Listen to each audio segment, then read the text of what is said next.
Hello friends, my YouTube channel career care शिक्षा समिति में आपका स्वागत है। Myself Raja Babu Saini. आइए आज हम आप लोगों को क्लास 12th में मैथमेटिक्स में आपका जो चैप्टर है आव्यूह उसके बारे में बताते हैं। तो ये आपका तीसरा चैप्टर फर्स्ट पेपर का। तो पहले ये थोड़ा आसान है, तो पहले आसान फिर स्टेप बाय स्टेप जो आगे हम लोग बढ़ेंगे। तो आइए देखते हैं कि आव्यूह होता क्या है। तो आव्यूह की परिभाषा होती है कि संख्याओं या फलनों का एक आयताकार क्रम विन्यास आव्यूह होता है। अर्थात आव्यूह होता क्या है भाई? आव्यूह संख्याओं या फलनों का आयताकार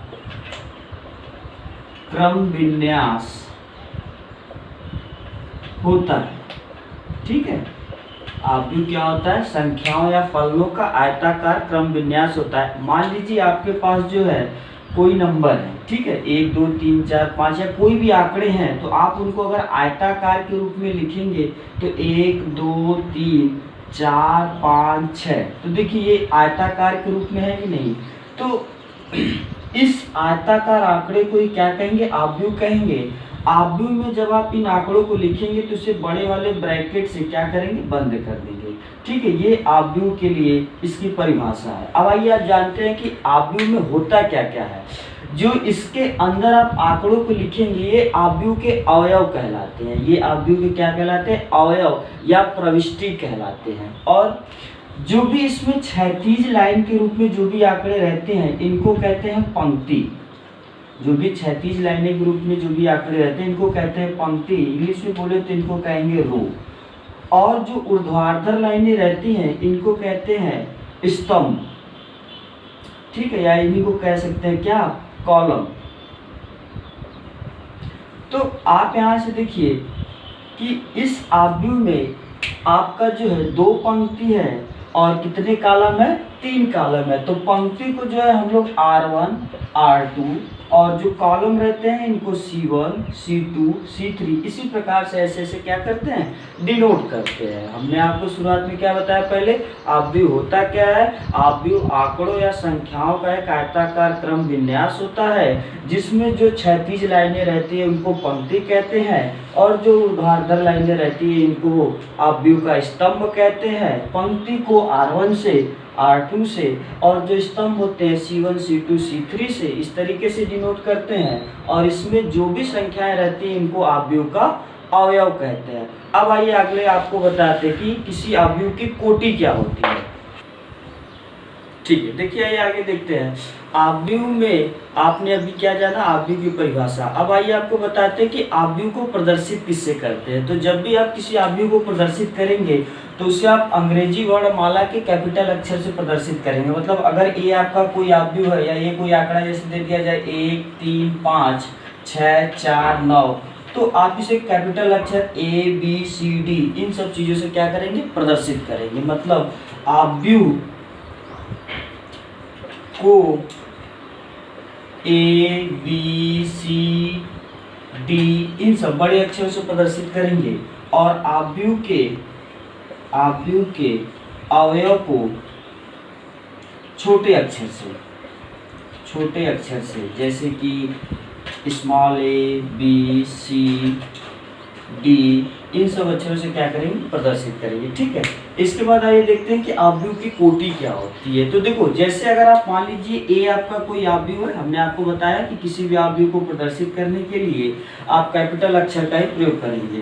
तो मान लीजिए 6 5 4 3 2 1 ये आपका कोई एक आव्यूह लिखा गया है। इसमें कितनी क्षैतिज लाइनें भाई? तो 1 2 3 क्षैतिज लाइनें हैं और कितनी ऊर्ध्वाधर लाइनें हैं? 2। तो इसी को लिखेंगे 3x2 को कि ये आव्यूह की क्या होगी? कोटि होगी। मतलब इस आव्यूह की कोटि कितनी होगी भाई? 3 गुणे 2। तो इसी को देखो व्यापक रूप में क्या लिख सकते हैं आप? मान लीजिए आपके पास कोई एक आव्यूह है, ठीक है, और उसके अवयव को हम देखो लिख रहे हैं A11 A12 A13 dot dot dot. ठीक, यहाँ पे हमने लिख दिया A1N। इसका क्या मतलब है कि देखिए हमने मान लिया कि कोई जो एक आव्यूह है इसमें पंक्ति की संख्या पंक्ति m है और जो स्तंभ है वो कितने हैं भाई n। हमने एक आव्यूह माना A जिसमें m पंक्ति और n स्तंभ है। तो इसका मतलब क्या हुआ A11 का कि इस आव्यूह के पहले पंक्ति का पहला कॉलम, पहले पंक्ति का दूसरा कॉलम, पहले पंक्ति का तीसरा कॉलम, ठीक ऐसे थे। तो पहले पंक्ति का nवां कॉलम, फिर इसी तरीके से A21 दूसरे पंक्ति का पहला, फिर A22 dot dot dot and so on करके फिर इसी तरीके से नीचे जाएंगे तो AM1 AM2 dot dot dot करके यहाँ पे AMN। तो यहाँ से अगर आप देखेंगे तो इसमें देखिए A1 A2 A3 सिर्फ पहला अवयव देखिएगा तो AM मतलब कितने पंक्ति हैं M और कितने ऊर्ध्वाधर लाइनें हैं, खड़ी लाइनें कितनी है n लाइनें हैं। तो आप इसको क्या कहेंगे m गुणे n, मतलब इस आव्यूह की जो कोटि होगी वो कितनी होगी भाई m गुणे n की होगी। मतलब किसी आव्यूह में पहले पंक्ति की संख्या और गुणे स्तंभ की संख्या को अगर आप इस रूप में लिखेंगे तो वही उस आव्यूह की क्या कहलाएगी कोटि कहलाएगी। फॉर एग्जांपल अगर आप मान लीजिए b बराबर आपके पास एक आव्यूह लिखा गया 3 4 5 6 7 8, अगर हम आपसे कहें सी या इस आव्यूह की कोटि क्या होगी तो आप देखिए इसमें कितने क्षैतिज लाइनें भाई 1 2 क्षैतिज लाइनें हैं और कितनी ऊर्ध्वाधर लाइनें हैं 3। तो इस आव्यूह की जो कोटि होगी, इस आव्यूह की कोटि कितनी होगी 2 गुणे 3 की होगी। ठीक है, ठीक है, आइए आगे देखते हैं। हम आपको बताया अभी कि A बराबर कोई एक आव्यूह जिसे A11 A12 dot dot A1n और A21 ऐसे डॉट डॉट करके यहाँ पर जाएगा तो A2n, इधर आएंगे तो AM1 dot dot dot AMN। इसका क्या मतलब है भाई कि इस आव्यूह की जो कोटि होगी वो कितनी होगी, ऑर्डर इसका कितना होगा m गुणे n का होगा। ठीक है, अब बार बार आप किसी आव्यूह को तो इस रूप बड़े रूप में लिख नहीं सकते। तो देखो पंक्ति को हम लोग क्या कहते हैं, पंक्ति वाले नंबर को i से ले जाते हैं और स्तंभ वाले के नंबर को किससे ले जाते हैं j से। तो इसी आव्यूह A को देखो आप इस रूप में कैसे लिख सकते हो AIJ और नीचे m गुणे n। इसका क्या मतलब है I जो है डिनोट करेगा पंक्ति को, I में क्या होगा पंक्ति और J में स्तंभ। जैसे अगर हम आपसे कहे कि A11, ठीक है, अगर A11 कहे तो इसका मतलब पहली पंक्ति और पहले स्तंभ का जो अवयव होगा। जैसे अगर आप C बराबर एक आव्यूह ले लें 1 2 3 4, ठीक है, तो इसका ऑर्डर देखेंगे तो 2 क्रॉस 2 का होगा। तो अगर हम आपसे कहें A11 तो ये जो पहला अक्षर होगा ये पंक्ति को बताएगा। तो पहली पंक्ति अब पहला कॉलम कौन सा अवयव भाई 1 है। अगर कहें पहली पंक्ति दूसरा कॉलम, पहली पंक्ति दूसरा कॉलम तो कौन होगा 2 होगा। कहें A21 दूसरी पंक्ति पहला कॉलम 3 होगा। और हम कहें कि A22 तो इसका मतलब क्या होगा कि दूसरी पंक्ति दूसरा कॉलम का अवयव। मतलब किसी आव्यूह को आप क्या कर सकते हैं भाई AIJ सफिक्स में m गुणे n के रूप में लिख सकते हैं, जहां m गुणे n उस आव्यूह की क्या होगी कोटि होगी। और एक बात याद रखिएगा कि ये जो I होगा इसकी वैल्यू जो है 1 से बड़ी और m से छोटी होगी, और जो j होगा इसकी वैल्यू 1 से बड़ी या 1 के बराबर और n यहाँ पर रहेगा। ठीक है, इस रूप से हम लोग क्या करेंगे इनका लिमिटेशन रहेगा। अब आइए आपको बताते हैं कि जो आव्यूह की कोटि होती है उसमें आपका कुछ नोट पॉइंट है। जैसे अगर हम आपसे कहें कि कोई भी अगर आव्यूह रहेगा उसका ऑर्डर m गुणे n का है तो आव्यूह की पहला पॉइंट इसमें आप नोट में क्या लिखेंगे कि यदि किसी आव्यूह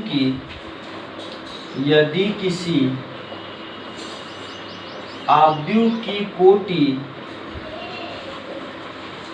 m गुणे n है तो उसमें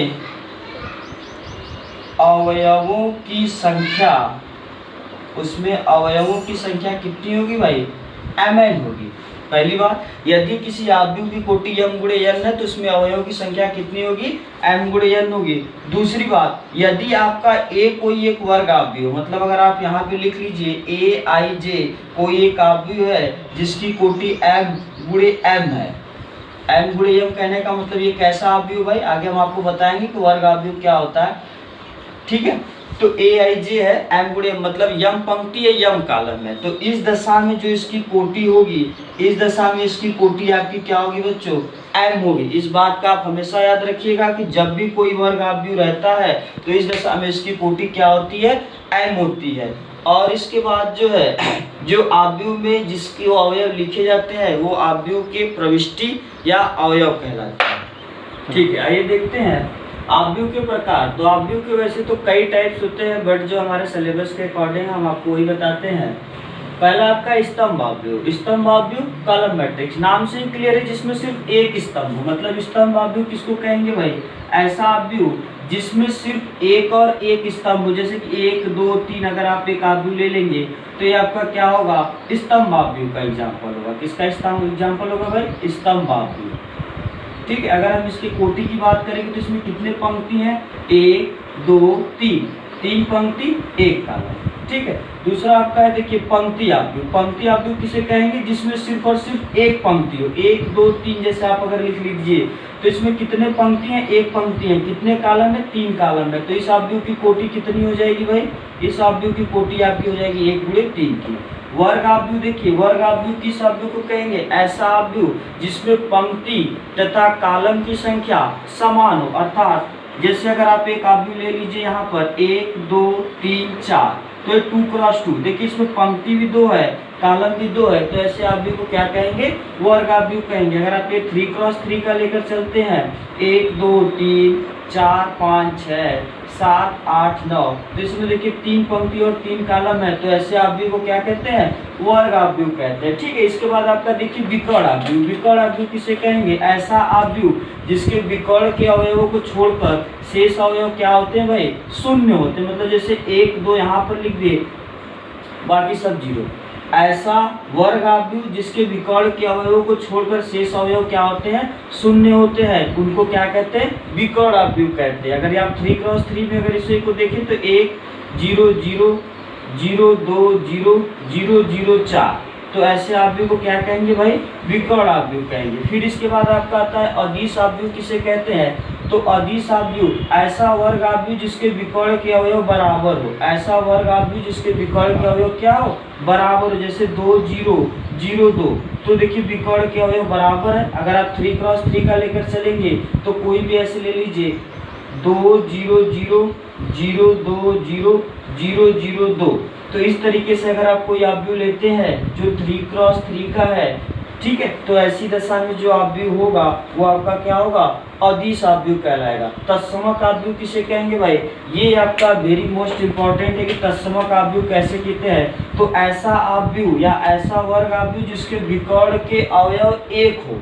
ऐसा वर्ग आव्यूह जिसके विकर्ण के अवयव क्या हो भाई, 1 हो, तो ऐसे आव्यूह को तत्समक आव्यूह कहते हैं, आइडेंटिटी मैट्रिक्स कहते हैं। इसके कैपिटल अक्षर I से इसे प्रदर्शित करते हैं। मतलब I1 मतलब सिर्फ एक अवयव, I2 मतलब आप लिखेंगे तो 2 क्रॉस 2 का मतलब 1 0 0 1, और इसके बाद I3 अगर आप लिखेंगे तो 1 0 0 0 1 0 0 0 1। ये देखिए आपका 1 क्रॉस 1 का है, इसकी कोटि 1 गुणे 1 है। इसकी कोटि आपकी कितनी हो जाएगी भाई, 2 गुणे 2, और इसकी कोटि कितनी हो जाएगी, 3 गुणे 3 की। तो अगर हम आप यहाँ से कहें कि इसकी कोटि होगी कितनी भाई, तो आप सिर्फ कहेंगे 3, क्योंकि पीछे अभी हमने आपको बताया कि यदि आपका आव्यूह वर्ग आव्यूह है तो उस दशा में आप कोटि 3 गुणे 3 नहीं लिखेंगे।